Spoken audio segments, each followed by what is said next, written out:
The scent of gasoline clung to Lila Voss's hands as she stood at the iron gates of the Thorncliffe estate, a matchbook pressed against her palm like a promise of vengeance. She'd spent 3 months tracking down the vampire who had destroyed her life, 3 months of sleepless nights and dead-end leads, 3 months of rage burning through her veins hotter than any fire she could set.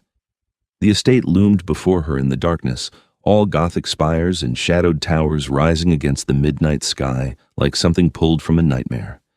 It was exactly the kind of place a monster would call home. Lila didn't believe in hesitation anymore.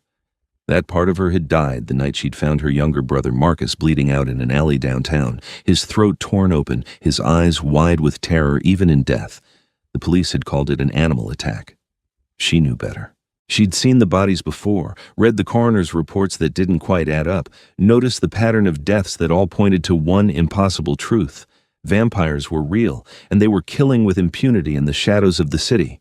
The gates swung open before she could even touch them, as if the estate itself was inviting her in. Lila's jaw clenched. Of course they knew she was here. Of course they were arrogant enough to welcome her. Monsters always were. She walked up the long gravel drive, her boots crunching against the stones, one hand wrapped around the container of accelerant she'd brought, the other clutching the matches. The mansion grew larger with each step, its windows glowing with warm, golden light that seemed obscene given what lurked inside. She'd done her research. Thorncliffe Estate belonged to Draven Nightshade, the so-called vampire king of the Eastern Territories, a creature who'd supposedly lived for over 1,000 years and commanded an entire court of the undead. He was going to pay for what his kind had done to Marcus. They all were. The massive oak doors opened as she reached the top of the marble steps. A figure stood silhouetted in the doorway, tall and impossibly still. Then he stepped into the moonlight, and Lila's breath caught despite herself. Draven Nightshade was beautiful in the way that dangerous things often were. His skin was pale as moonlight, almost luminescent against the black silk of his shirt. His hair fell in white waves past his shoulders, framing a face that could have been carved from marble by a master sculptor. But it was his eyes that stopped her cold, deep crimson that seemed to glow with their own inner light as they fixed on her with an intensity that made her feel like prey. "Miss Voss," he said, his voice deep and cultured with an accent she couldn't quite place. "I've been expecting you." "Good," Lila spat, raising the container of accelerant. "Then you know why I'm here." Something that might have been amusement flickered across his perfect features. "You intend to burn down my home. A rather dramatic response, though. I suppose I can appreciate the passion behind it." "Your kind murdered my brother," she said, her voice breaking despite her best efforts to keep it steady. "Ripped him apart like he was nothing. He was 19 years old. He had his whole life ahead of him." Draven's expression shifted, something almost like sympathy crossing his face. "I'm sorry for your loss, truly. But I can assure you, no vampire under my command was responsible for your brother's death." "Liar," the word tore from her throat. "I've tracked the pattern. All the deaths lead back here, back to you. You're the king, aren't you? You're responsible for all of them." "I am the king, yes," Draven acknowledged, descending the steps toward her with fluid grace. "But that does not make me responsible for every vampire's actions. There are those who do not follow our laws, who hunt indiscriminately and create chaos. Those are the ones you should be seeking vengeance against." Lila uncapped the container, gasoline sloshing inside. "Don't come any closer." He stopped, holding up his hands in a gesture of peace. His fingers were long and elegant, she noticed unwillingly. "I understand your rage. I understand your need to strike back against the injustice that has been done to you, so I will make you an offer. I don't want anything from you except to watch your world burn." "Then let me help you," Draven said, and to her absolute shock, he reached into his pocket and pulled out a silver matchbox. He held it out to her, his crimson eyes never leaving hers. "Here, use these instead. They're better quality and they'll catch faster." Lila stared at him, her mind refusing to process what was happening. "What? You want to burn my estate to ash. I'm giving you the matches to do it." He took another step closer, close enough now that she could see the inhuman perfection of his features, the way his skin seemed to shimmer slightly in the moonlight. "But first, I want you to hear me out. Give me 1 hour, Lila Voss. 1 hour to explain, to show you the truth of what happened to your brother. If, at the end of that hour, you still want to reduce Thorncliffe to cinders, I will not stop you. I will stand here and watch it burn. Why would you do that? His smile was sad, ancient. Because you deserve the truth, and because I am tired of being blamed for crimes I did not commit. 1 hour, that's all I ask. Every instinct screamed at her not to trust him, not to believe a word from his perfect lips. But there was something in his eyes, something genuine beneath the otherworldly beauty that made her hesitate, and she hated herself for it. 1 hour, she said finally, but I'm keeping the matches. Of course. He gestured toward the open doors. Please, come inside. The interior of Thorncliffe Estate was even more breathtaking than the exterior. Lila found herself walking through halls lined with paintings that looked centuries old, past furniture that probably cost more than her entire apartment building. Crystal chandeliers cast prismatic light across marble floors, and everywhere there was the subtle scent of old books and something else, something darker and richer that she couldn't quite identify. Draven led her to a study lined with floor-to-ceiling bookcases. A fire crackled in a massive stone fireplace, and he gestured for her to sit in one of the leather armchairs positioned before it. I don't want to sit, Lila said stubbornly. Then stand. But please, allow me to show you something. He moved to a desk and opened a laptop, his fingers moving with preternatural speed across the keyboard. You said you've been tracking the pattern of deaths, so have I. For the past 6 months, there have been 17 murders in the city that bear the hallmarks of vampire attacks. 17 innocent people torn apart and left for dead. 18, Lila corrected bitterly. Marcus makes 18. Draven's jaw tightened. 18? Yes. And every single one of these deaths violates our most sacred law. Vampires do not kill when we feed. We take only what we need, we heal the wound, and we ensure the human remembers nothing of the encounter. To kill is to risk exposure, to threaten the safety of our entire kind. How noble of you, Lila said sarcastically. You're still predators feeding on humans. We are, he agreed, surprising her with his honesty. But we are predators who have learned to coexist with our prey. The alternative is war, extinction for one species or both. The laws we have established over millennia of existence are designed to prevent exactly that. He turned the laptop screen toward her, and she found herself looking at crime scene photos. Her stomach turned as she recognized some of the locations, some of the victims. Marcus's photo wasn't among them, she noticed. Draven must have seen her looking. I don't have your brother's file yet, he said quietly. The police are still investigating. But I can show you what all these victims have in common. He clicked through several screens, pulling up autopsy reports. The wounds are too savage, too violent. These weren't clean kills by someone feeding. These were massacres by someone who wanted to send a message. What kind of message? That the old laws are breaking down, that there are vampires who no longer respect the authority of the courts. Draven closed the laptop and met her eyes. 3 months ago, a vampire named Alaric Bloodworth was banished from my territory for repeated violations of our feeding laws. He was angry, violent, and he blamed me for what he saw as weakness. He swore he would make me pay for my so-called cowardice. Lila's hands tightened on the matchbox. You think he's the one killing people? I don't think. I know. I've been hunting him for months. But he's cunning, and he knows how to hide from our kind. He's been staying in human areas, places where my people can't easily search without drawing attention. Draven paused, then added, I believe he's targeting people specifically to draw attention to vampires, to force a confrontation that will destabilize the peace we've maintained. Why are you telling me this? Because you're not the first human to come seeking vengeance, and you won't be the last. Because Alaric's actions are going to start a war between our kinds if someone doesn't stop him, and because I think you might be able to help me find him. Lila laughed, the sound harsh and brittle. You want me to help you? The Vampire King needs a human's help. Yes, Draven said simply. Alaric is hiding in the human world. He'll sense my people coming from miles away. But you're human. You can move through places we can't without raising suspicion. You've already proven yourself to be resourceful, determined, and fearless enough to walk into the home of the Vampire King with accelerant and matches. I don't work with monsters. Not even to avenge your brother? The question was soft, but it hit like a hammer. Not even to ensure that no other sister has to find her sibling bleeding out in an alley. Lila closed her eyes, Marcus's face flashing behind her eyelids. Sweet, gentle Marcus who'd wanted to be a teacher, who'd volunteered at the animal shelter on weekends, who'd never hurt anyone in his entire life. He deserved justice, He deserved more than her burning down an estate in impotent rage. "If I agree to help you," she said slowly, "and we find this Alaric, what happens to him?" Draven's eyes flashed with something dark and dangerous. "Vampire law is clear. Those who break our most sacred rules face execution. I will kill him myself. I want to be there when you do it." "Done." He extended his hand toward her. "Do we have an accord?" Lila looked at his pale, perfect hand, then at the matchbox she still clutched in her own. Slowly, deliberately, she set the matchbox down on the desk between them. Then she reached out and took his hand. His skin was cool to the touch but not cold, and his grip was gentle despite the obvious strength in his fingers. A strange tingle ran up her arm at the contact, and from the way Draven's eyes widened slightly, she thought he might have felt it too. "We have an accord," she said.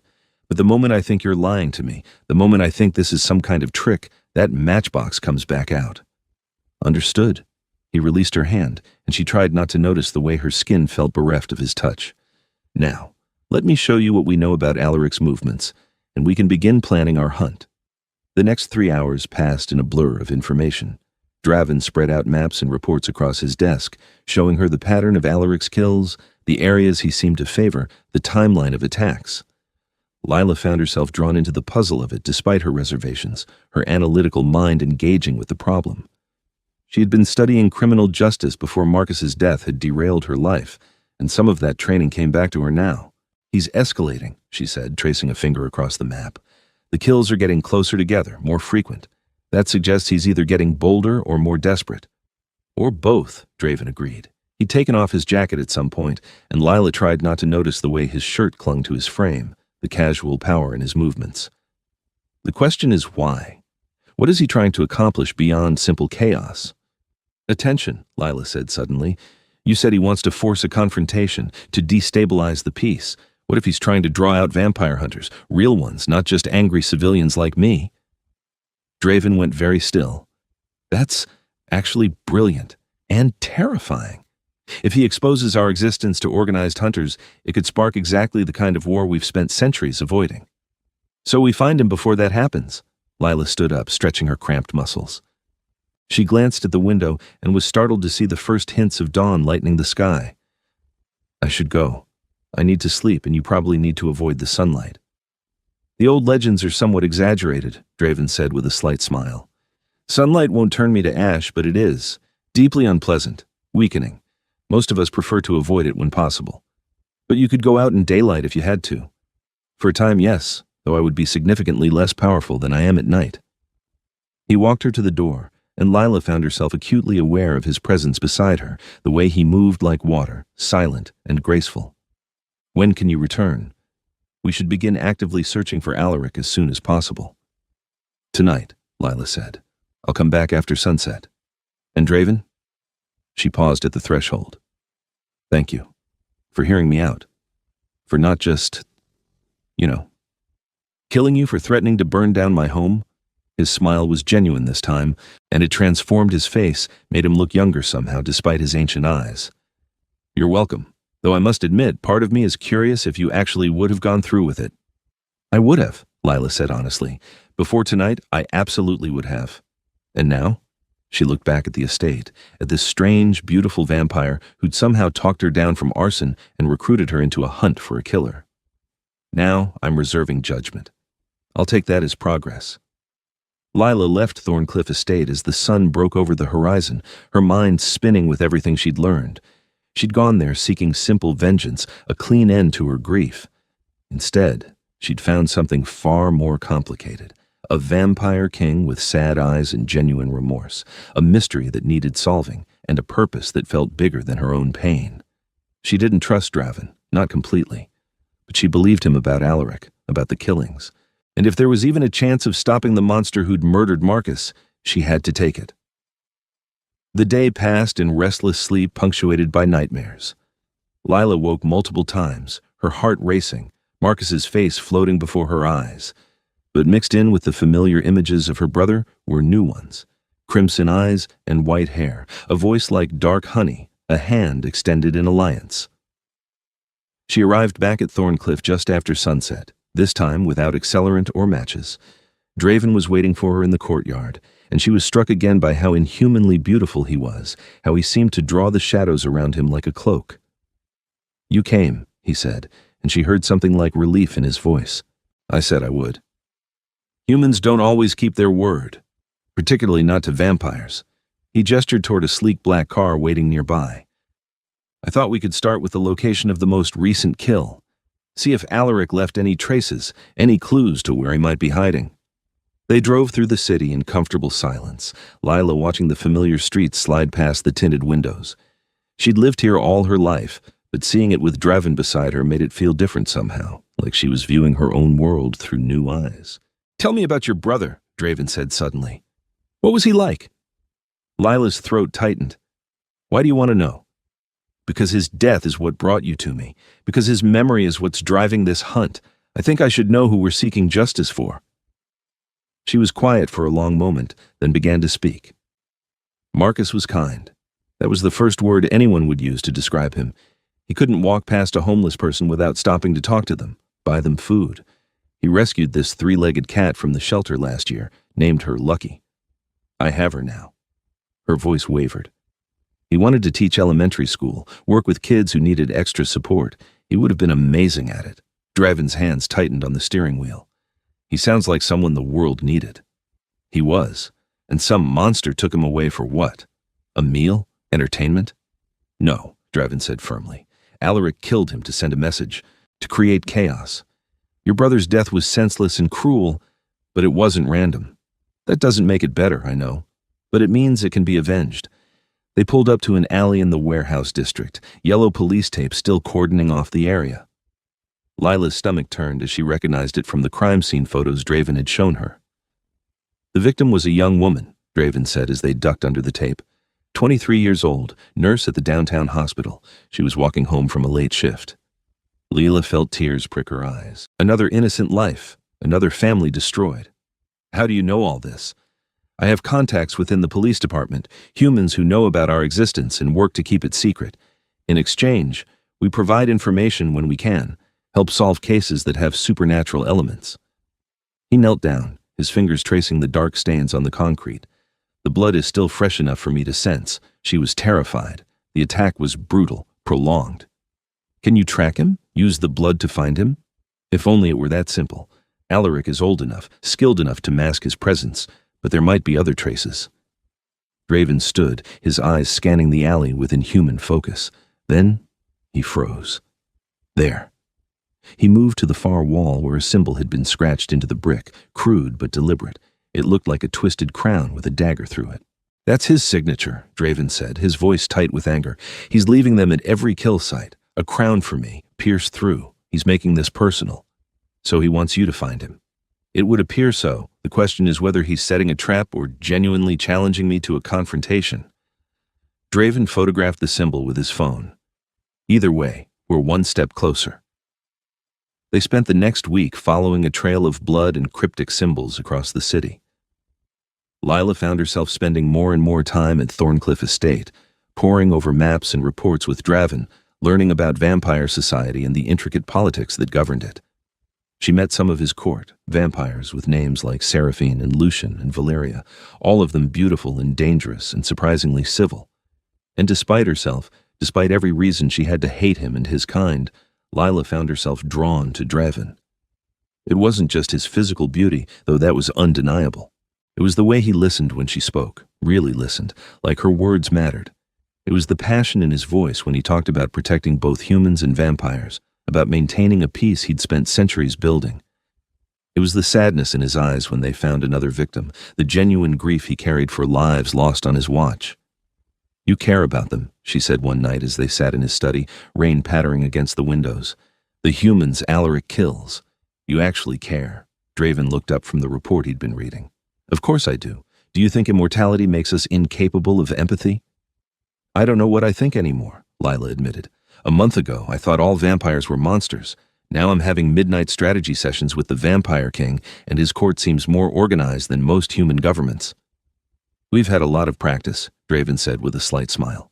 Then his expression grew serious. "Lila, I need to tell you something. About the night your brother died." Her heart stopped. "What about it?" I've been reviewing the timeline, cross-referencing it with Alaric's other kills. Marcus was attacked on April 7th, yes? Yes, the date was burned into her brain. That was the night Alaric was officially banished from my territory. He would have been angry, vengeful, looking to strike back at me in any way he could. Draven's voice was heavy with guilt. I think he specifically targeted your brother because of you. Because of me? That doesn't make any sense. I didn't even know vampires existed before Marcus died. No, but you'd filed 3 separate complaints with the police about suspicious deaths in your neighborhood. You were asking questions, noticing patterns. One of my people flagged your name as someone who might become a problem if she kept digging. He met her eyes. Alaric must have had access to those reports before he was banished. I think he killed Marcus to punish you for getting too close to the truth, and to punish me by creating exactly the kind of attention we try to avoid. Lila felt like she'd been punched in the gut. You're saying Marcus died because I was too curious? Because I couldn't leave well enough alone? No, Draven said firmly, moving to kneel before her chair. Marcus died because Alaric is a monster who kills innocent people. The responsibility for his death lies with Alaric and Alaric alone, but I thought you deserved to know the full truth. Tears were streaming down her face now. I got my own brother killed. You tried to protect your community by reporting suspicious activity. That's what any good person would do. Draven's hand moved as if to touch her face, then stopped, hovering inches from her cheek. May I? She nodded, and his cool fingers gently wiped away her tears. The touch was so tender, so careful, that it made her cry harder. And then, somehow she was leaning into him and he was holding her while she sobbed, his arms strong and steady around her. I'm sorry, he murmured into her hair. I'm so sorry. For your loss, for my failure to stop Alaric sooner, for all of it. They stayed like that for a long time, Lila crying out weeks of grief and rage and guilt while this ancient vampire king held her and whispered comfort in languages she didn't understand. When she finally pulled back, embarrassed, she found his shirt soaked with her tears. I ruined your shirt, she said weakly. I have others. His smile was gentle. Feel better? Strangely, yes. She wiped her eyes. I'm sorry. That was unprofessional. We're not colleagues, Lila. We're allies. Friends, I hope. You don't need to apologize for being human. He stood, offering her his hand. Come, I want to show you something. He led her through Thorncliff's winding corridors to a room she'd never seen before. When he opened the doors, Lila gasped. It was a library, but not like any she'd ever seen.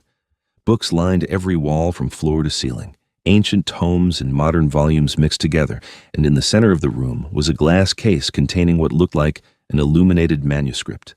This is the original vampire code, Draven said, gesturing to the manuscript. Written in 843 AD after decades of warfare between our kind nearly drove us to extinction. These are the laws that govern us, the principles we've built our society on. Lila moved closer, studying the elaborate script and illustrations. I can't read it. It's Old Norse mixed with Latin, but I can translate. He pointed to a passage near the top. This is the first law. We are predators, but we need not be monsters. To kill when feeding is to betray our own survival. To protect humanity is to protect ourselves. Alaric broke that law. Repeatedly and without remorse.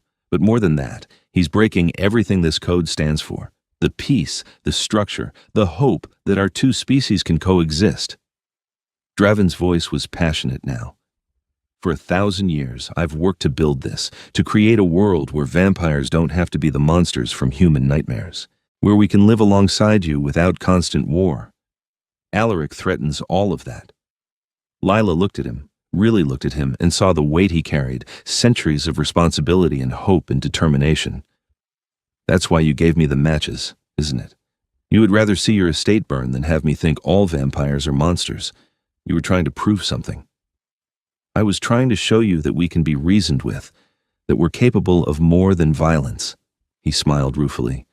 Though I'll admit, offering you matches to burn down my home was perhaps dramatic even by my standards. It worked, didn't it? Lila found herself smiling back. Here I am, hunting a vampire with the Vampire King instead of committing arson. I'd call that a successful negotiation. Their eyes met and held, and Lila felt something shift in the air between them. A charge like the moment before lightning strikes. Draven's gaze dropped to her lips, then back to her eyes, and she saw want there, desire barely restrained. Lila, he said, his voice rough, I should tell you that spending this much time with you has been difficult. Difficult how? You're remarkable, brave and clever and passionate about justice. You challenge me, make me think differently about things I've taken for granted for centuries. And you're beautiful in a way that makes it hard for me to concentrate when you're near. He took a step back, putting distance between them. But you came to me seeking justice for your brother, and I won't take advantage of that. I won't let you think that my help comes with expectations. Lila's heart was racing. What if I wanted there to be expectations?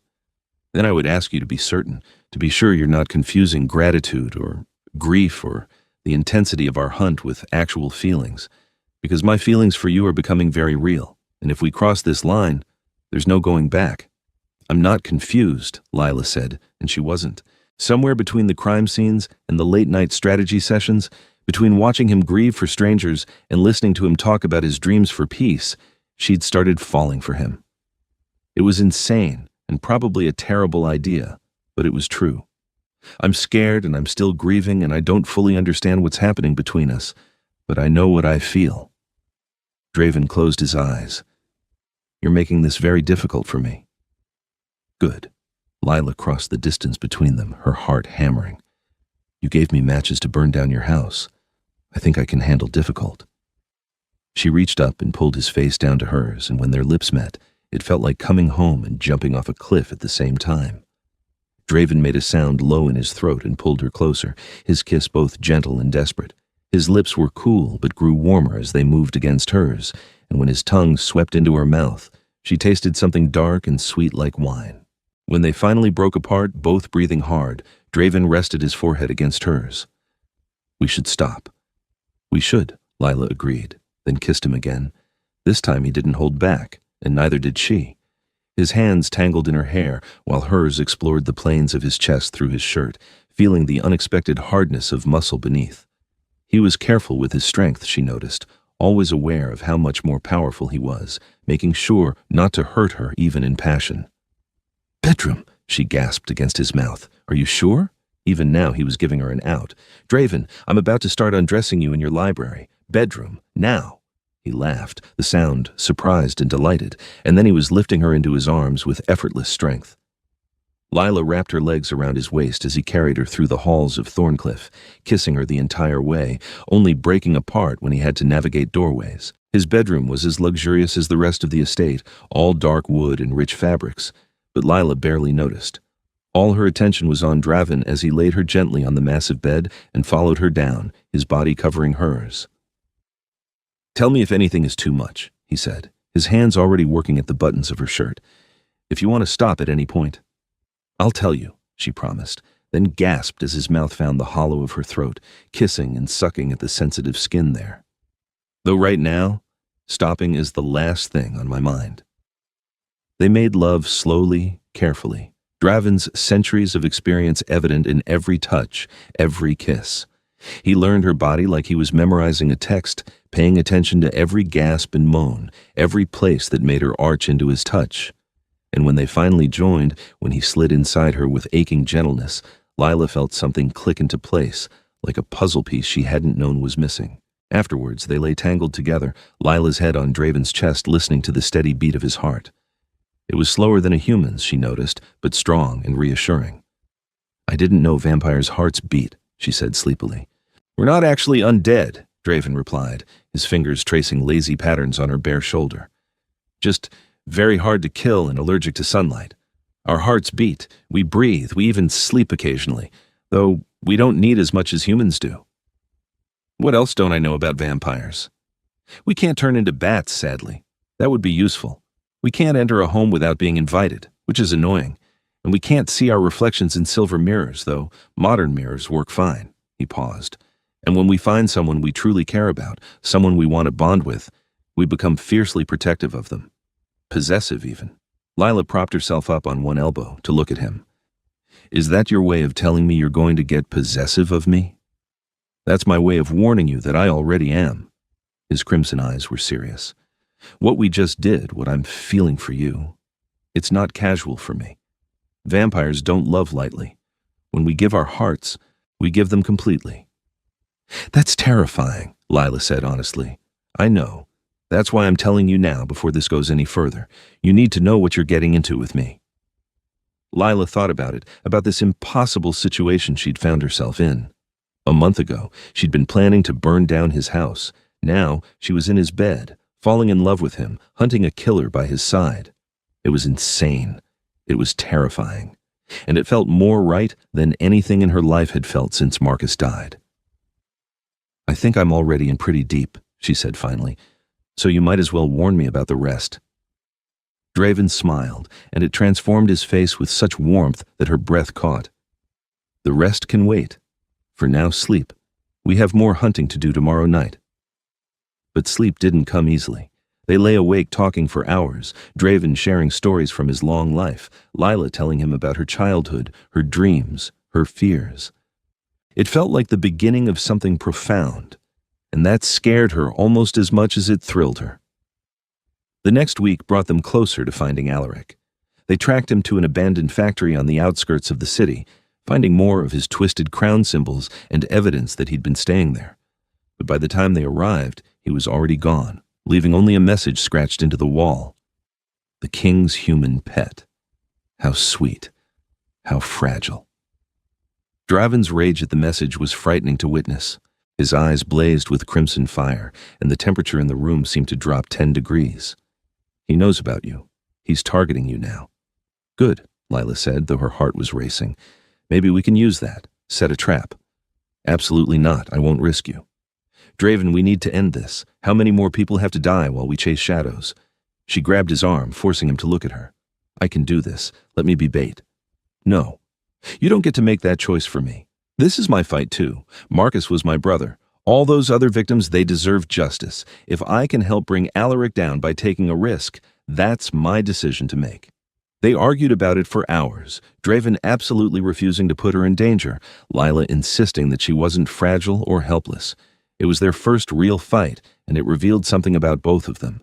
Draven's protective instincts when it came to people he cared about, and Lila's stubborn refusal to be sidelined. Finally, they reached a compromise. Lila would act as bait, but Draven and a team of his most trusted vampires would be close enough to intervene within seconds. They would choose the location, control the variables, and have backup plans for the backup plans. If anything happens to you, Draven said, pulling her into his arms, I will never forgive myself. Then make sure nothing happens to me, Lila replied, trying to sound braver than she felt. They set the trap for the following Saturday night in an abandoned parking garage downtown. Lila walked the empty levels alone, very aware of the tracking device hidden in her pocket, and the earpiece that let her hear Draven's steady breathing as he monitored from nearby. I'm here, she said softly. Nothing yet. Stay alert, Draven's voice crackled in her ear. He could come from any direction. Lila had made 3 circuits of the garage when she felt it. A change in the air, a presence that made every hair on her body stand up. She turned slowly and found herself facing a vampire who looked nothing like Draven's court. Where they were beautiful and refined, this creature was feral, his white hair matted and wild, his crimson eyes glowing with madness. His clothes were stained with old blood, and when he smiled, his fangs were fully extended. Well, well, Alaric said, his voice like gravel. The Vampire King's little human pet. How touching that he let you out to play. Are you Alaric Bloodworth? Lila asked, proud that her voice barely shook. I am. And you're Lila Voss, sister of Marcus. I remember him, you know. He begged so prettily before I tore his throat out. Alaric's smile widened at her expression. Did Draven tell you why I killed him? It was to hurt you, dear girl, to make you suffer, just like all the others I've killed in this pathetic city. Rage flooded through Lila, burning away her fear. You're a monster. I'm a vampire, Alaric corrected. I'm what we're supposed to be, not like Draven with his rules and his peace. We're predators. We should be ruling humanity, not cowering in the shadows and pretending to be civilized. Draven was right about you. You're not just breaking vampire law. You're trying to start a war. I'm trying to remind our kind what we truly are. Alaric took a step toward her. And once I kill you, once I leave your broken body for Draven to find, he'll finally understand that his peace is an illusion. Vampires and humans can never coexist. We can only conquer or be conquered. You're wrong, Lila said. And you're under arrest. Alaric laughed. By whose authority, little human? Mine. Draven stepped out of the shadows behind Alaric, and he wasn't alone. A dozen vampires materialized from the darkness, all of them focused on Alaric with predatory intensity. Draven himself looked like death incarnate, his eyes blazing with fury, his entire bearing radiating ancient power. Alaric Bloodworth, Draven said, his voice echoing through the garage. You are charged with 18 counts of murder, multiple violations of the first law, and treason against the vampire court. How do you answer? Alaric spun to face him, fangs bared. I answer that you're a coward and a fool, Draven. You've forgotten what we are, what we're capable of. These humans you protect so carefully, they're food, prey, nothing more. They're people, Draven said quietly. They have lives, families, dreams. They deserve the same respect we demand for ourselves. He moved closer, and Lila could see the violence coiled in his frame, ready to spring. You killed Marcus Voss to send a message to me. You killed 17 others for the same reason. Their blood is on your hands, and for that, you will die. You'll have to catch me first. Alaric moved with inhuman speed, but Draven was faster. They collided in a blur of motion that Lila's eyes could barely track, two ancient vampires fighting with the strength of centuries behind every blow. The sound of their combat was deafening, bodies smashing into concrete, snarls and roars echoing off the walls. The other vampires formed a circle around them, ensuring Alaric couldn't escape, but not interfering in what was clearly meant to be a duel between king and traitor. Lila watched, her heart in her throat, as Draven and Alaric tore into each other with savage violence. Alaric was strong and fast, but Draven was stronger, faster, and he fought with the precision of someone who'd been perfecting his technique for a millennium. Every move was calculated, every strike designed to disable and weaken. He was magnificent and terrifying, and Lila understood in that moment just how much power he normally held in check, how careful he always was not to frighten her with what he truly was. You care about her, Alaric gasped, blood streaming from a dozen wounds. That little human. I can see it in your eyes. That's your weakness, Draven. You care too much about the wrong things. No, Draven said, his hand closing around Alaric's throat. Caring is what makes us better than monsters. It's what separates us from creatures like you. With a movement too fast for Lila to see clearly, Draven twisted, and there was a sickening crack. Alaric's body went limp, his neck broken, his crimson eyes already glazing over. For Marcus Voss, Draven said softly, and for all the others. He let Alaric's body fall to the concrete, then turned to face Lila. His shirt was torn, blood both his and Alaric's staining the fabric, but his eyes were gentle as they met hers. It's over, he said. Justice is done. Lila felt tears streaming down her face, a complicated tangle of grief and relief and catharsis. She walked forward on shaking legs until she was standing before Draven, looking up at this vampire king who'd helped her avenge her brother. Thank you, she whispered. You're welcome. His hand cupped her cheek and she leaned into the touch. Are you all right? I will be. She looked down at Alaric's body. Is he really dead? I thought vampires were hard to kill. We are, but a broken neck from another vampire of sufficient strength will do it. So will decapitation, total destruction of the heart, or prolonged exposure to sunlight. Draven gestured to his people. Take his body. He'll be burned according to our laws, his ashes scattered so he can never be made into a monument or martyr. The vampires moved to obey, and Draven led Lila away from the scene, back to his car. They drove in silence for a while, the weight of everything that had happened settling over them. What happens now? Lila asked finally.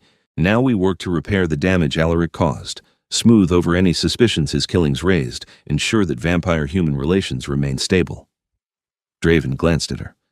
And I hope that you'll continue to be part of that work.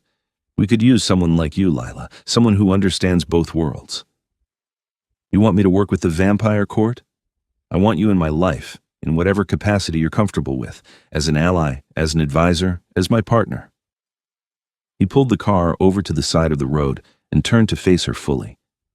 As my lover, if you'll have me. I know this is fast, I know the circumstances have been extraordinary, but I meant what I said before. When vampires fall in love, we fall completely. I'm in love with you, Lila Voss. I want to build a life with you, if you'll let me.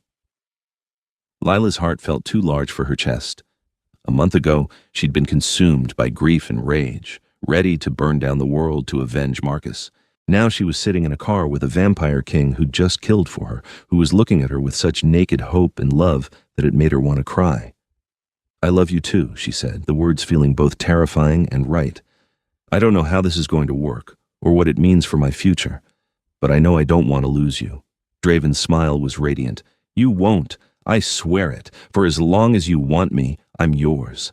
He kissed her then, deep and passionate and full of promise, and Lila kissed him back with everything she had. The future was uncertain, filled with questions and complications she couldn't even begin to imagine. But for now, in this moment, she had this: a vampire king who loved her, justice for her brother, and the beginning of something that felt like it could be extraordinary. The weeks that followed were a whirlwind of adjustment and discovery. Lila found herself moving into Thorncliffe Estate, her tiny apartment abandoned in favor of Draven's sprawling mansion. She met more of the vampire court, learned the intricacies of their politics and laws, and began to understand the massive undertaking that was maintaining peace between their species. She also started work as Draven's human liaison, a position that involved consulting on cases where vampire and human worlds intersected. It was challenging and sometimes frightening work, but it felt meaningful in a way her life hadn't since Marcus's death. Lucky, her brother's three-legged cat, took to Thorncliffe immediately, claiming the library as her personal domain and developing a particular fondness for curling up in Draven's lap while he worked. Watching this ancient vampire king gently pet a disabled cat while reviewing security reports never failed to make Lila smile. "She's judging my paperwork," Draven said one evening, scratching behind Lucky's ears. "I can feel it." "She's wondering why you're working when you could be petting her," Lila replied from her spot on the couch where she was reviewing police reports. "She has her priorities straight." Draven set aside his work and crossed to join her, pulling her into his arms. "Maybe she does. Maybe I should spend less time on paperwork and more time with my favorite human." "You're only human," Lila corrected, laughing. "For now, though I've been thinking about recruiting more human liaisons. Your work has been so valuable, and it would help bridge the gap between our worlds even further." They talked for hours about the possibilities, about building a formal alliance between humans and vampires, about creating structures that would prevent another Alaric from wreaking havoc. Draven's vision was ambitious and beautiful, and Lila found herself caught up in it, eager to help make it real. But there were still difficult conversations to be had, particularly about the future of their relationship. One night, as they lay tangled together in Draven's massive bed, Lila finally voiced the question that had been nagging at her. "What happens when I get old?" she asked quietly. "When I'm 80 and you still look exactly like you do now?" Draven was quiet for a long moment, his fingers still tracing patterns on her skin. "I've thought about that," he admitted. "There are options if you want them. Vampires can turn humans, grant them our longevity and strength. It's not done lightly, and it requires consent and preparation, but it is possible. Would you want to turn me?" "I want you to live whatever life makes you happiest," Draven said carefully. "If that's a human life, growing old naturally, I'll cherish every moment we have together and grieve when you're gone. If you want to join me in immortality, I would be honored to guide you through that transformation. But it has to be your choice, Lila, not something you do because you think it's what I want." "What do you want?"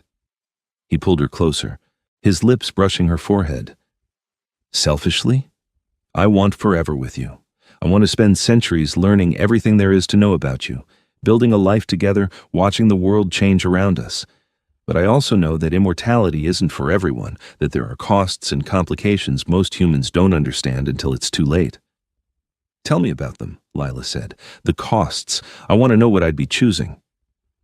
So Draven told her about watching human friends and family age and die while you remained unchanged, about the weight of centuries, the way time started to feel different when you had so much of it, about the constant need for blood, the weakness to sunlight, the way you were forever set apart from humanity even as you tried to protect it.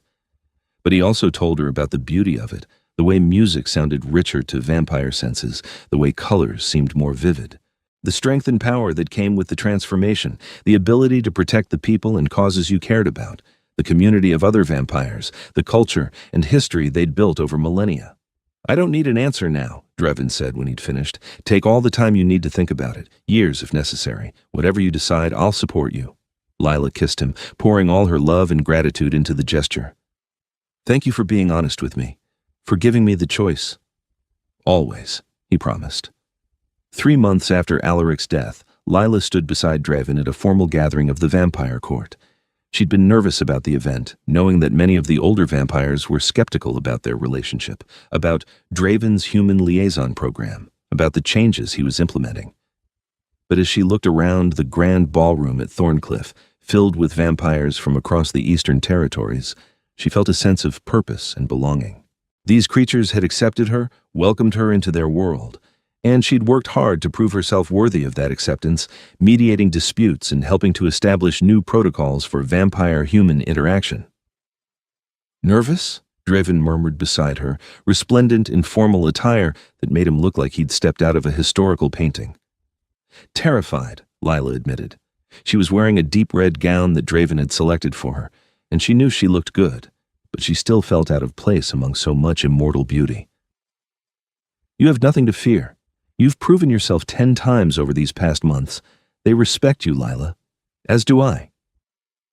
The gathering was both formal and surprisingly warm, vampires approaching to thank Lila for her work or to discuss new initiatives for vampire-human cooperation. Seraphine, one of Draven's oldest advisors, pulled Lila aside at one point. I was skeptical when Draven first brought you into our world, the ancient vampire admitted. Her white hair was braided with silver thread, and her crimson eyes were piercing. I thought he was being foolish, letting sentiment cloud his judgment, but you've exceeded every expectation. You're good for him and good for us. Thank you, Lila said, genuinely touched. That means a lot. There's talk that you might join us permanently, Seraphine continued. Accept the transformation. I hope you'll consider it seriously. We could use someone like you in our ranks for the long term.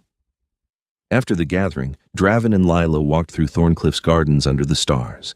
It was a clear night, the moon bright overhead, and Lila felt at peace in a way she hadn't since before Marcus's death. Seraphine thinks I should become a vampire, she said, breaking the comfortable silence. Seraphine would think that. She's a pragmatist. Draven pulled her close, wrapping his arm around her shoulders. But what do you think? Lila took a deep breath. I think I'm not ready yet. Maybe someday, but right now, I still feel very human. I still have things I want to experience as a human before I make that leap. That's perfectly reasonable, Draven assured her, and I meant what I said. I'll love you regardless of what you choose. I know, she turned to face him, reaching up to cup his face in her hands. But I want you to know that I'm not ruling it out. That when I am ready, if I decide that's what I want, you'll be the one I want to spend eternity with. The joy that lit up Draven's face was worth everything. He kissed her deeply, passionately, then swung her up into his arms and carried her back toward the mansion, both of them laughing like teenagers. The months turned into a year, then 2. Lila's work with the vampire court expanded, and she became known in both human and vampire circles as someone who could bridge the gap between the species. She helped establish formal channels of communication between vampire leadership and human authorities, creating a framework for cooperation that had never existed before. She also continued her own education, learning vampire history and law, studying their culture and traditions. Draven was an excellent teacher, patient and thorough, and he seemed to delight in sharing his world with her. They traveled together, visiting other vampire territories, meeting ancient creatures who'd shaped the world in ways most humans never knew.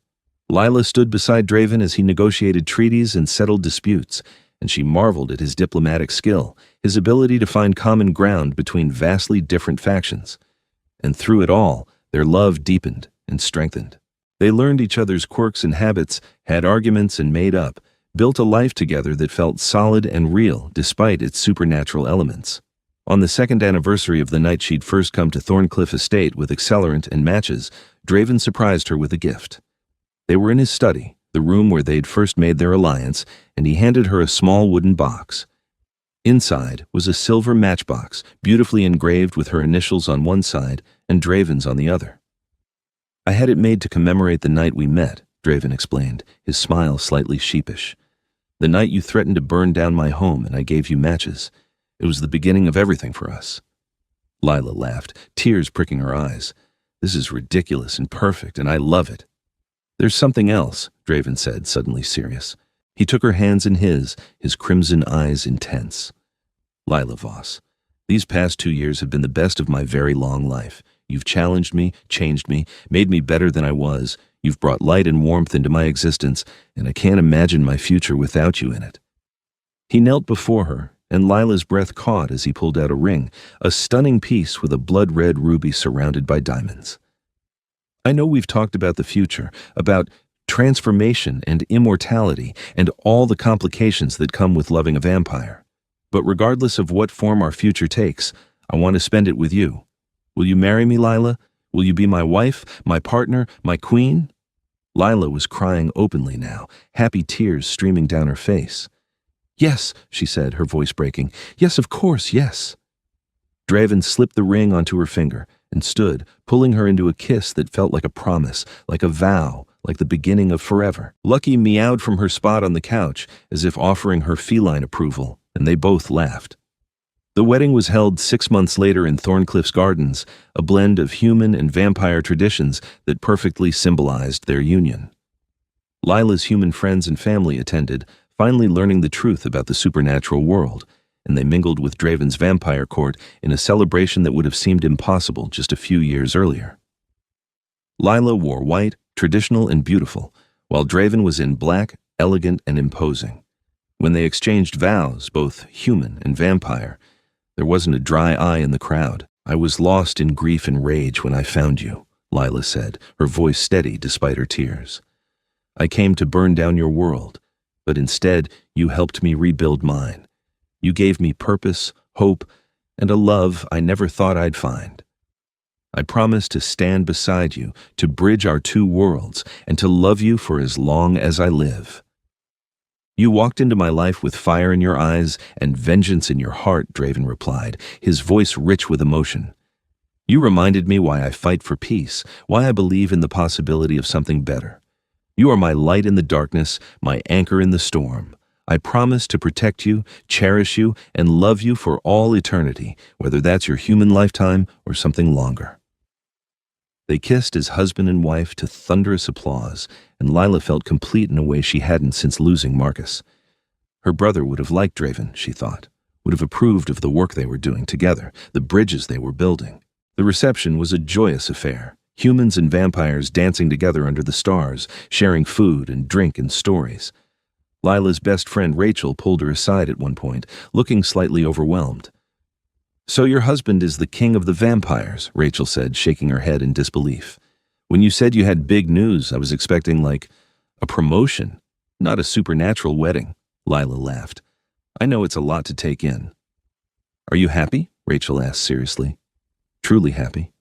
"I am," Lila said, and she meant it completely. "I know it's complicated and strange, but I love him, Rachel, and he loves me. We're building something good together. Then that's all that matters." Rachel hugged her tightly. "Just promise me you'll still make time for your boring human friends, even when you're off being vampire queen." "Always," Lila promised. As the night wore on and the celebration continued, Draven pulled Lila away from the crowd for a private moment. They stood in the same spot where they'd first walked together 2 years earlier, and he wrapped his arms around her from behind, his chin resting on her shoulder. "Happy?" he asked softly. "Beyond words," Lila replied, leaning back into his embrace. "Thank you for this, for everything." "Thank you for giving me a second chance," Draven said, "for looking past what I am and seeing who I am, for choosing to love a monster." "You're not a monster," Lila corrected, turning in his arms to face him. "You're the man I love, Vampire King or not, and I'd make the same choice 1,000 times over." They kissed under the stars, surrounded by the sounds of their wedding celebration, and Lila knew she'd found her home. Not in Thorncliff Estate, beautiful as it was, but in Draven's arms, in the life they were building together. 5 years after their wedding, Lila sat in the study at Thorncliff, reviewing proposals for a new vampire-human council that would formalize the cooperation between their species. She was 32 now, still human, but deeply embedded in the vampire world. Lucky slept in her lap, elderly now, but still purring contentedly. Draven entered the room, fresh from a meeting with the European vampire courts, and bent to kiss her. "How are the proposals looking?" "Good. I think we have real momentum for this. Humans and vampires working together officially, not just through back channels and secret agreements." "It's what we've been working toward," Draven agreed, settling into the chair beside her. "Your vision becoming reality." Our vision, Lila corrected. I couldn't have done any of this without you. They sat in comfortable silence for a while, working side by side as they so often did. Then Lila set down her papers and turned to face him fully. I've been thinking about something, she said. About our future. Draven's expression grew carefully neutral. Oh? I'm ready, Lila said simply. I've lived as a human in your world for 7 years now. I've accomplished things I'm proud of, built relationships that matter. But I keep thinking about all the work we still have to do, all the years it will take to really change things between our species. And I want to be there for it. All of it. With you. Understanding dawned in Draven's eyes. You want to be turned. I do, if the offer still stands. It stands, Draven said, his voice thick with emotion. It will always stand. But Lila, are you certain? Once it's done, there's no going back. You'll be leaving your human life behind. I know. And I'm certain. Lila reached for his hands, squeezing them tightly. I love you, Draven. I want forever with you. I want to keep building this better world we've envisioned. Even if it takes centuries, I'm ready to become what you are. Draven pulled her into his arms, holding her tightly. Then we'll do it. But we'll do it right, with preparation and support. The transformation isn't easy, and I want you to have every advantage. They spent the next 3 months preparing. Lila learned everything she could about the transformation process, talked to other vampires who'd been turned, made arrangements for her human life and relationships. She wrote letters to her family and friends, explaining her choice, and was touched by their support even as they struggled to understand. The night of the transformation, Lila lay in Draven's arms in their bedroom, calm and ready. Last chance to change your mind, Draven said, though his hands were already stroking her hair with infinite tenderness. I'm not changing my mind, Lila said firmly. I love you. I want this. Make me yours, Draven, forever. He kissed her deeply, pouring a lifetime of love into the gesture. Then his lips moved to her throat, and she felt the sharp sting of his fangs piercing her skin. The sensation was intense, pleasure and pain mixed together, and she gasped as he began to drink. Draven was careful, controlled, taking only what was needed to bring her to the edge of death. When he pulled back, his eyes were glowing crimson, and there was blood on his lips. He bit into his own wrist, and dark blood welled up. Drink, he commanded softly, and become what you were meant to be. Lila pressed her lips to his wrist and drank. The taste was strange at first, coppery and rich, but as it flowed down her throat, she felt power surge through her body. Every nerve ending came alive, every sense heightened, and the world seemed to shift and change around her. The transformation took 3 days. Lila drifted in and out of consciousness, her body remaking itself at a fundamental level. Draven never left her side, holding her through the pain and the fever, whispering encouragement and love. When she finally opened her eyes fully, the world looked different. Colors were more vivid, sounds more clear. She could hear Draven's heartbeat, slow and steady, could smell the roses in the garden 3 floors below. And when she looked at her reflection in the mirror across the room, she saw crimson eyes staring back. Welcome to immortality, Draven said, his voice filled with joy and pride. How do you feel? Lila took stock of herself. She felt powerful, alive in a way she'd never experienced before. But she also still felt like herself, her personality and memories intact. I feel amazing, she said, then gasped as she heard her own voice, richer and more resonant than before. Is that what I sound like now? It is. You're beautiful, Lila. You were beautiful before, but now... He trailed off, simply looking at her with wonder. Lila crossed to the mirror to examine herself more closely. Her skin had taken on the characteristic pale, luminescent quality of vampires. Her hair seemed shinier, her features slightly more defined, but she was still recognizably herself, just enhanced. I'm a vampire, she said, testing the words. I'm actually a vampire. You are, Draven confirmed, moving to stand behind her in the mirror's reflection. My wife, my partner, my queen, for eternity.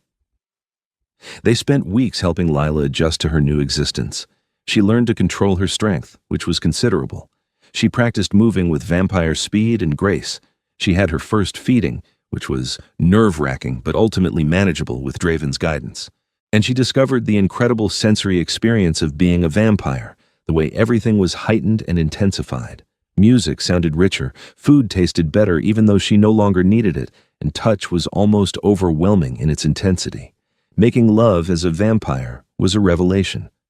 Without the need to hold back his strength, Draven could let go completely, and Lila could match him now, their passion explosive and perfect.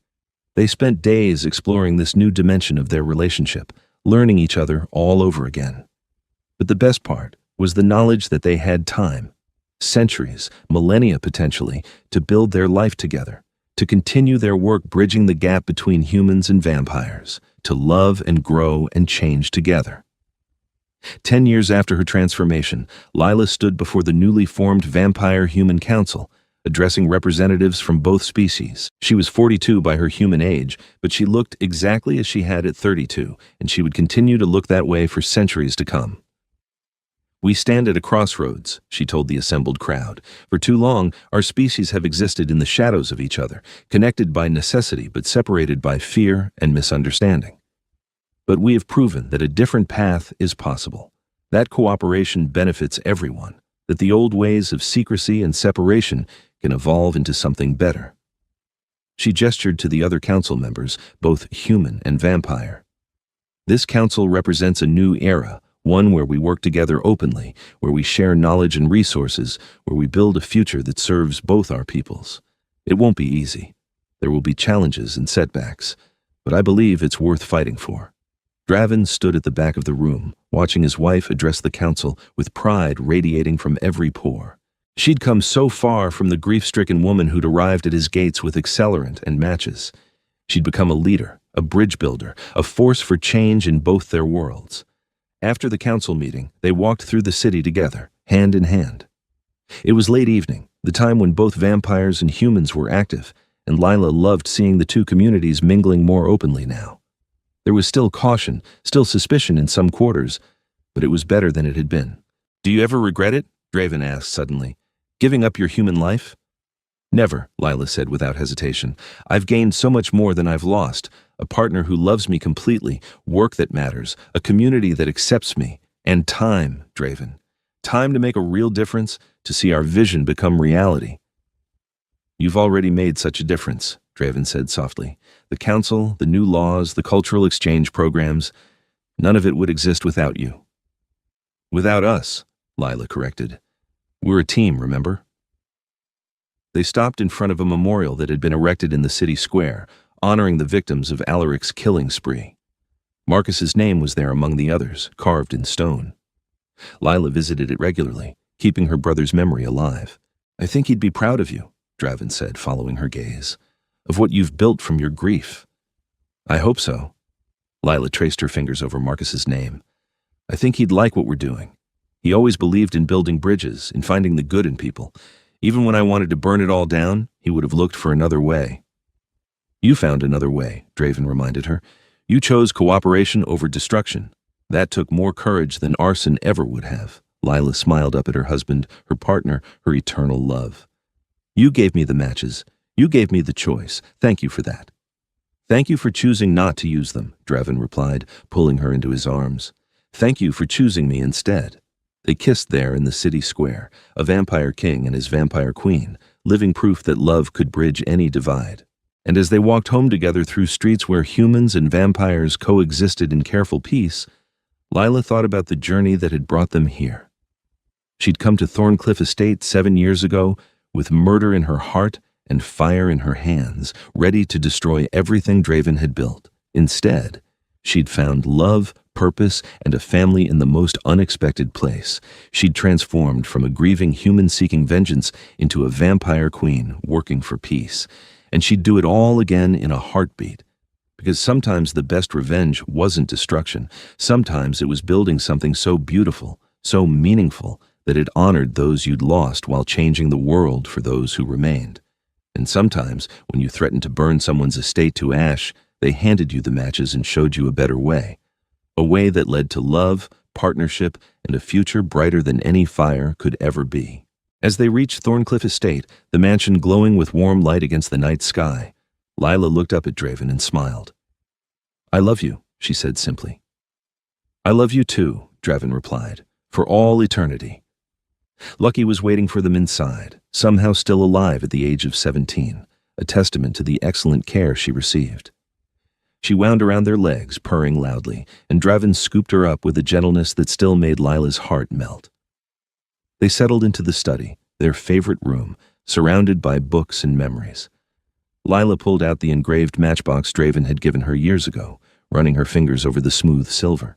"Do you remember that night?" she asked. "When you gave me your matches?" "Every moment," Draven said. "You were so fierce, so determined, so broken and trying to hide it. I knew I couldn't let you walk away without at least trying to help you." "Best decision you ever made?" "Second best," Draven corrected. "The best was asking you to marry me." Lila laughed and set the matchbox down. It sat on the desk like a memorial to the path not taken, a reminder of how far they'd come. She'd kept it all these years as a symbol of choice, of the moment her life had changed forever. Outside, the city lights twinkled, humans and vampires living their lives in the world that she and Draven had worked so hard to create. It wasn't perfect. There were still problems to solve, prejudices to overcome, challenges to face. But it was better than it had been, and it would keep getting better as long as they kept working at it. Lila Nightshade, vampire queen, and former human with a taste for arson, smiled at her husband. She'd come a long way from that angry, grieving woman at the gates, and she had forever to continue the journey, to keep building and growing and loving alongside the vampire king who'd given her matches when she'd threatened to burn his world down. "Come to bed," Draven said, extending his hand to her.